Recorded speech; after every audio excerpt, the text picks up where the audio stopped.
Клиническая картина аортального стеноза длительное время может вообще отсутствовать. Но как только стеноз становится тяжелым, прилетает три ада. Первое – это стенокардия. Боли в груди, миокард требует кислорода, а доставки нет.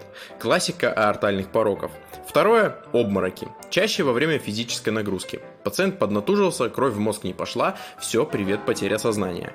Третье же – это отдышка. Это уже декомпенсация. Начинаются хрипы в легких, застой крови и ортопноя, когда человек может спать только сидя. Теперь перейдем к физикальному осмотру. Смотрите внимательно на человека. Он с бледной кожей, либо на поздних стадиях даже с акрационозом и отеками. Во время пальпации верхушечный толчок смещен и усилен, и самое кайфовое, но не для пациента, это систолическое дрожание или кошачье мурлыканье, когда сердце с вами как будто бы разговаривает через грудную клетку. Кладете руку и чувствуете вибрацию.